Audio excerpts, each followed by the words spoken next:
হরে কৃষ্ণ। সবাইকে কৃষ্ণ প্রীতি শুভেচ্ছা জানাই। পাঞ্চাকল্প ত্রয়োদশী কৃপা সিন্ধুভ্যশ্চ পতিতানাং পাবনেভ্যো বৈষ্ণবেভ্যো নমো নমঃ। তো হরে কৃষ্ণ সুধী ভগবত দাস ও গৌর ভক্তবৃন্দ, সবাইকে শ্রী শ্রী রাধা অষ্টমী মহা উৎসবের রাধা অষ্টমী শ্রীমতী রাধা ঠাকুরানীর আবির্ভাব তিথি, সবাইকে কৃষ্ণ প্রীতি শুভেচ্ছা জানাই। তো আমরা ধারাবাহিকভাবে শ্রী রাধা ঠাকুরানীর সম্বন্ধে আমরা জানার চেষ্টা করব এবং ওনার জন্য আমরা কি আশীর্বাদ লাভ করতে পারি। তো আমরা আমরা যদি ওনার কাছে আশীর্বাদ প্রার্থনা করি এবং কিভাবে আমরা ওনার রাধা ঠাকুরানী কিভাবে কি আশীর্বাদ লাভ করতে পারি সেগুলো আমরা জানবো।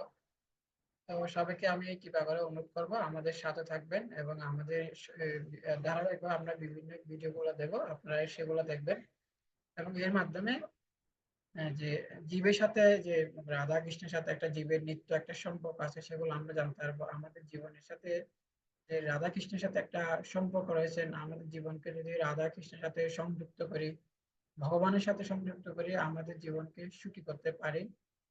যেহেতু জীব হচ্ছে ভগবানের অংশ, সেজন্য জীব হচ্ছে ভগবানের সন্তান, কৃষ্ণের সন্তান, এবং কৃষ্ণের সাথে সংযুক্ত হলে জীব সুখী হতে পারে। সেজন্য আমরা যেহেতু কৃষ্ণ বহির্মুখ, সেজন্য আমরা এই জগতে মায়ার জগতে নানা রকম দুঃখ তিতাব ক্লেশ পেয়ে থাকি। সেজন্য আমরা যখন এই ভগবত জ্ঞান প্রাপ্ত হব, ভগবত জ্ঞানের ভগবত তত্ত্ব জ্ঞানের মাধ্যমে আমাদের সাথে ভগবানের সাথে একটি নিত্য সম্পর্ক আছে এবং কৃষ্ণ ভক্তিটা ভগবান যেরকম নিত্য, কৃষ্ণ ভক্তিটাও নিত্য এবং আত্মাটাও হচ্ছে নিত্য। সেজন্য আত্মার সাথে পরমাত্মার সাথে ভগবানের সাথে নিত্য সম্পর্ক আছে। আমরা যেহেতু কৃষ্ণকে ভুলে গেছি, সেজন্য এই জগতে কষ্ট পাচ্ছি। কৃষ্ণ বলি সে যে আদির বই, এত এ মায়া তারে সংসার আদি তো, কৃষ্ণকে ভুলে যাওয়ার কারণে আমরা কষ্ট পাচ্ছি। মায়া মুক্ত জীবের নাহি শুধু কৃষ্ণ জ্ঞান, জীবের কৃপায় কইলা কৃষ্ণ বেদ পুরাণ। সেজন্য কৃষ্ণ কৃপা করে বৈদিক জ্ঞান প্রদান করছে। এর জন্য আমাদের কর্তব্য হচ্ছে যে এই বৈদিক জ্ঞান শ্রবণ করা এবং এর মাধ্যমে আমরা ভগবানকে জানতে পারবো। তো আমাদের আনন্দের উৎস হচ্ছে শ্রী শ্রী রাধা ঠাকুর। তো বলা হচ্ছে যে আমরা আমাদের দেহের ভিতরে যে আত্মা রয়েছেন, সে আত্মাটা হচ্ছে একটা আনন্দময় বস্তু।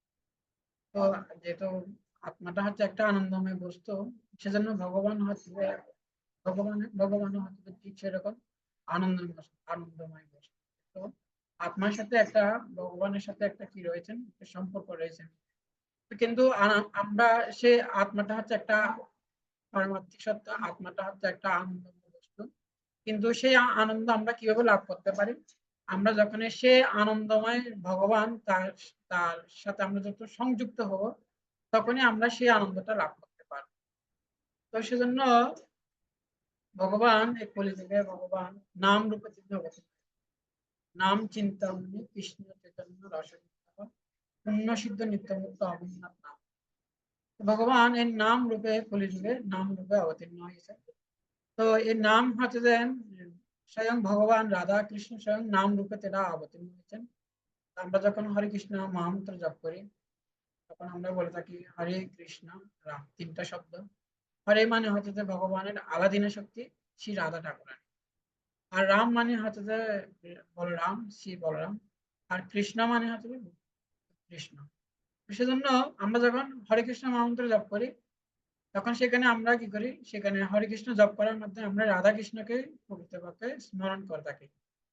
তো আমরা হরে কৃষ্ণ মহামন্ত্র যখন জপ করি, তখন আমরা রাধা কৃষ্ণকে স্মরণ করে থাকি এবং আমরা এর মাধ্যমে কি করা হচ্ছে, অর্থাৎ হরে কৃষ্ণ রাম মানে অর্থাৎ হে কৃষ্ণ, হে রাম, হে বলরাম এবং হে হে শ্রীমতী রাধা ঠাকুরানী, আপনারা কৃপা করে আমাকে আপনাদের সেবায় সংযুক্ত করুন।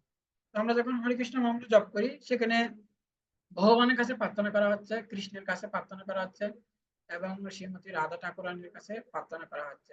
তো কৃষ্ণ মানে হচ্ছে যে সর্ব আকর্ষক, আর আর হরে মানে হচ্ছে ভগবানের আলাদিন শক্তি, অর্থাৎ তিনি আনন্দ প্রদান করে থাকেন। আর রাম মানে হচ্ছে যে বলরাম। প্রকৃতপক্ষে আমরা যখন এই হরে কৃষ্ণ মহামন্ত্র জপ করি, তো হরে কৃষ্ণ মন্ত্র জপটা হচ্ছে এটা হচ্ছে যে চিন্ময়। তো আমাদের দেহের সাথে আত্মা, দেহ আর আত্মাটা হচ্ছে যে পৃথক। তো দেহের যেরকম আমাদের একটা খাদ্যের প্রয়োজন আছে, আত্মার একটা খাদ্য হচ্ছে সেটা, আত্মাটা যেহেতু আনন্দময় পারমার্থিক একটা সত্তা, সেজন্য আত্মার খাবার হচ্ছে যে হরিনাম। তো আমাদের যেরকম দেহের জন্য প্রতিদিন একটা খাবার আমরা দেহের প্রয়োজন অনুসারে আমরা খাদ্য আমাদের প্রদান করে থাকি, ঠিক সেরকম আত্মারও একটা খাদ্য রয়েছে। সেজন্য আমাদের আত্মার খাদ্য অনুসারে সেটা এটা নিয়মিতভাবে সেটা কি করতে হয়, এটা আত্মাকে প্রদান করতে হয়। সেজন্য আত্মার সাথে এই যে হরির নাম, আত্মা যেরকম চিন্ময়, তো হরির নামও হচ্ছে যে চিন্ময়। হরির নামের সাথে আমাদের আত্মার সাথে একটা একটা নিত্য একটা সম্পর্ক আছে। আমাদের আমরা যখন এই হরিনাম করব, আমরা যখন হরিনাম করব, তখন আত্মাটা সাধারণত সে আনন্দ পেয়ে থাকে এবং আত্মাটা প্রসন্ন হয়ে থাকে। এবং এই হরিনাম করার মাধ্যমে আমাদের সাথে ভগবানের সাথে একটা সম্পর্ক হয়ে থাকে, যে আমরা যে ভগবানের সাথে যে সম্পর্ক ছিলাম সেটা ভুলে গেছি। এখন সেই চেতনাটা আমাদের ভিতরে আবার জাগ্রত হয় এবং সেই কৃষ্ণের প্রতি সুস্পষ্ট ভাবে সেই কৃষ্ণের প্রতি প্রেমটা সেটা প্রকাশিত হয়। সেজন্য বলছেন নিত্য সিদ্ধ কৃষ্ণ প্রেম সার্থক নয়, শ্রবণাদি শুদ্ধ চিত্তে করহে উদয়। সেজন্য আমাদের সাথে ভগবানের সাথে যে নিত্য সম্পর্ক আছে, আমরা যখন এই হরে কৃষ্ণ মহামন্ত্র জপ করব, হরে কৃষ্ণ মহামন্ত্র জপ করার মাধ্যমে সেটা আমাদের দিয়ে আস্তে আস্তে সেটা কি হবে, প্রকাশিত হবে। সেজন্য হরে কৃষ্ণ মহামন্ত্রের সাথে আমাদের সাথে একটা সম্পর্ক আছে। আমরা যত বেশি হরে কৃষ্ণ মহামন্ত্র কীর্তন করব, হরে কৃষ্ণ মহামন্ত্র আমরা জপ করব, তত কি হবে, আমরা আমাদের জীবনকে আমরা আনন্দিত করতে পারবো, আমাদের আত্মাটাকে আনন্দিত করতে পারবো।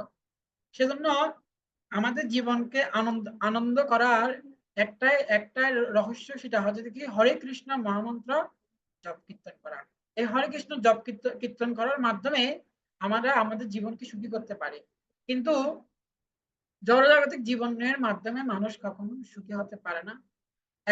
কেবলমাত্র মানুষ সুখী হতে পারে কেবলমাত্র হরে কৃষ্ণ মহামন্ত্র জপ কীর্তন করার মাধ্যমে সুখী হতে পারে। তো সেজন্য আমাদের কর্তব্য হচ্ছে যে হরে কৃষ্ণ মহামন্ত্র জপ কীর্তন করা। তো শ্রী চৈতন্য চরিতামৃতে সুন্দরভাবে সেটা ব্যাখ্যা করেছেন। তপ্ত কাঞ্চন গৌরাঙ্গী রাধা বৃন্দা বনেশ্বরী বিশুভানুসুতে দেবী। রাধারানীর সমস্ত আনন্দের উৎস হরে কৃষ্ণ মহামন্ত্র উৎস হচ্ছে আলাদীনা শক্তি। তো আমরা বললাম হরে মানে হচ্ছে কি, হরে মানে হচ্ছে ভগবানের আলাদীনা শক্তি। আর এই এই অর্থাৎ সেই ভগবত আলাদীনা শক্তি মানে হচ্ছে আনন্দদায়ক শক্তি। তো আমরা যদি এই হরে কৃষ্ণ মহামন্ত্র যদি জপ করি, তাহলে সেই আনন্দটা আমরা লাভ করতে পারবো। যত বেশি আমরা হরে কৃষ্ণ মহামন্ত্র জপ করব, তত বেশি আমরা সেই আনন্দটা আমাদের হৃদয়ে প্রকাশিত হবে, সেই ভাব প্রকাশিত হবে, সেই আনন্দটা আমাদের হৃদয়ে বর্ধিত হবে। যত বেশি আমরা হরির নাম জপ করব, তত আমাদের আনন্দটা বর্ধিত হবে। এবং চৈতন্য মহাপ্রভু তাই বলছেন, আনন্দ উন্মতি বর্ধনম প্রতিপদম পণ্যমৃত আসাদনম। প্রতিটা মুহূর্তে সেই আনন্দটা আমাদের সেটা বর্ধিত হবে। রাধা কৃষ্ণ এক আত্মা দুই দেহ দুই, অনন্য বিলয়ের রস আস্বাদন করি। তো রাধা এবং কৃষ্ণ একটা আত্মা, কিন্তু দুইটা দেহ ধারণ করে অনাদিকাল ধরে তারা গোলক ধামে সেখানে নিত্য বিরাজমান। এবং এভাবে তারা কৃষ্ণ তার রাধারা ঠাকুরানীর মাধ্যমে সে আনন্দ লাভ করে থাকে। রাধিকা হয়েন কৃষ্ণের প্রণয় বিকার, স্বরূপ শক্তি আলাদিনী নাম যাহার। তো শ্রী রাধিকা হচ্ছে যেন রাধা কৃষ্ণের প্রণয় বিকার, স্বরূপ শক্তির আলাদিনীর নাম যাহার। তো সেজন্য অর্থাৎ রাধা ঠাকুরানী উনি হচ্ছে মহাভাব স্বরূপিণী এবং তিনি হচ্ছে কৃষ্ণের আলাদিনী শক্তি। আলাদিনী মানে হচ্ছে আনন্দদায়ক শক্তি, অর্থাৎ কৃষ্ণের আনন্দের উৎস হচ্ছে শ্রীমতী রাধা ঠাকুরানী। আলাদিনী করায় কৃষ্ণে আনন্দ আস্বাদন, আলাদিনী দ্বারা করে ভক্তের পোষণ। তো আলাদিনী শক্তির মাধ্যমে কৃষ্ণকে আনন্দ প্রদান করে এবং আলাদিনী শক্তির মাধ্যমে কৃষ্ণ তার ভক্তকে পোষণ করে থাকেন। সেজন্য এই যে আমরা ভগবানের যে আমাদেরকে আমরা কিভাবে জীবনকে আনন্দিত করতে পারি, কেবলমাত্র এই আমাদের জীবনকে আনন্দিত করার উৎস হচ্ছে যে শ্রী রাধা ঠাকুরানী। আমরা যে ভক্তি করে থাকি, এই ভক্তির মূর্ত বিগ্রহ হচ্ছে যে শ্রী রাধা ঠাকুরানী এবং এই ভক্তিটা হচ্ছে যে ভগবানের আলাদিনী শক্তি শ্রী রাধা ঠাকুরানী। সেজন্য ভক্ত ভগবান কৃষ্ণ তার ভক্তকে পোষণ করে কিসের মাধ্যমে, এই আলাদিনী শক্তির মাধ্যমে, রাধারানীর মাধ্যমে আমাদেরকে উনি কি করে থাকেন, পোষণ করে থাকেন। আলাদিনে হচ্ছে যে ভগবানের আনন্দদায়ক শক্তি এবং এই এই শক্তির মাধ্যমে কি করেন, তার ভক্তকে পোষণ করে থাকেন।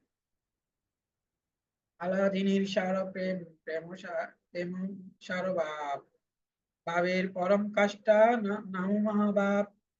আলাদিনের সার প্রেম, প্রেম সার ভাব, ভাবেরও পরম কাষ্ঠা নাম মহাভাব। তো আলাদিনের সার হচ্ছে যে প্রেম, এবং প্রেমের প্রেম সার হচ্ছে যে ভাব, এবং ভাবের পরম কাষ্ঠা হচ্ছে যে মহাভাব। মহাভাব স্বরূপিণী রাধা ঠাকুরানী। মহাভাব স্বরূপা শ্রী রাধা ঠাকুরানী, সর্বগুণ কোনি কৃষ্ণ কান্তা শিরোমণি। মহাভাব স্বরূপিণী হচ্ছে যে রাধা ঠাকুরানী, এবং তিনি হচ্ছে যে সর্বগুণের খনি। কৃষ্ণের ভিতরে কৃষ্ণ সমস্ত জগৎকে আকর্ষণ করতে পারেন, কিন্তু রাধা ঠাকুরানীর মধ্যে এমন গুণ রয়েছে যেটা কৃষ্ণ থেকে অনন্ত কোটি গুণে বেশি, এবং তাই কৃষ্ণকে কি করতে পারেন, আকর্ষণ করতে পারেন। তো এভাবে সেজন্য এই কৃষ্ণের আলাদিনের শক্তি হচ্ছে যে রাধা ঠাকুরানী। তো আমরা কিভাবে রাধা রানীকে সন্তুষ্ট করতে পারবো, কিভাবে আমরা রাধা রানীকে সন্তুষ্ট করতে পারবো? তো বলা হচ্ছে যে কি, রাধা ঠাকুরানী যখন কৃষ্ণের নাম শ্রবণ করেন, কৃষ্ণের কৃষ্ণের নাম শ্রবণ করার মাধ্যমে তখন রাধারানী আনন্দিত হয়ে থাকে।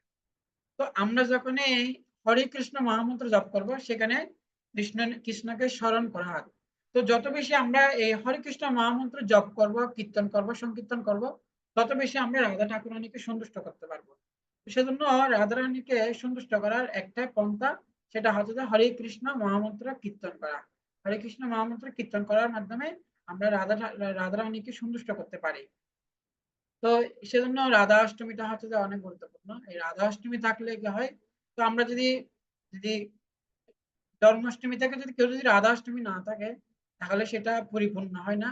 যখনই রাধা অষ্টমী থাকে, তখনই সেই জন্মাষ্টমীটা সম্পূর্ণরূপে পরিপূর্ণ হয়ে থাকে। সেজন্য বলা হচ্ছে রাধা অষ্টমী থাকলে কি হয়, রাধা অষ্টমী থাকলে 1000, কেউ যদি একাদশী থাকে, সে একটা রাধা অষ্টমী থাকলে 1000 একাদশীর ফল হয়ে থাকে।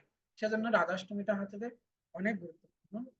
সেজন্য আমরা রাধা অষ্টমী উপলক্ষে আমরা আমরা শ্রীমতী রাধা ঠাকুরানী, আমরা রাধা রানী কিভাবে আশীর্বাদ লাভ করতে পারি, তো সেটা হচ্ছে যে কি, এখন থেকে আমরা রাধা অষ্টমী, অর্থাৎ এখন থেকে আমরা একটা প্রস্তুতি নিতে পারি। আমরা বেশি বেশি করে আমরা একটা সংখ্যাপূর্বক একটা নাম জপ করতে পারি, অথবা আমি অথবা রাধা অষ্টমী পর্যন্ত আমি এত মালা জপ করবো, অথবা আমি 100 মালা জপ করবো, আমি 250 মালা জপ করবো, 200 মালা, 500 মালা, এরকম আপনি একটা টার্গেট করতে পারেন। এবং এই অনুসারে আপনি একটা, অর্থাৎ রাধা অষ্টমী পর্যন্ত আপনি একটা টার্গেট অনুসারে আপনার আপনার সময় আপনার আপনার মতো করে আপনি একটা কি করতে পারেন, এরকম একটা নির্দিষ্ট একটা জপ সংখ্যা করতে পারেন। এবং এই হরিনাম জপ করার মাধ্যমে আমরা রাধারানীকে আমরা সন্তুষ্ট করতে পারি। হরিনামের জপের মাধ্যমে রাধারানীর কৃপা আশীর্বাদ লাভ করতে পারবো। যত বেশি আমরা হরিনাম জপ করব, এবং তত বেশি আমরা রাধারানীর আশীর্বাদ লাভ করতে পারবো। তো সেজন্য সবাইকে অনুরোধ করবো, আপনি আপনি অবশ্যই হরে কৃষ্ণ মহামন্ত্র জপ করবেন। হরে কৃষ্ণ মহামন্ত্র জপ করার মাধ্যমে আপনার জীবনকে আপনি সুখী করতে পারবেন।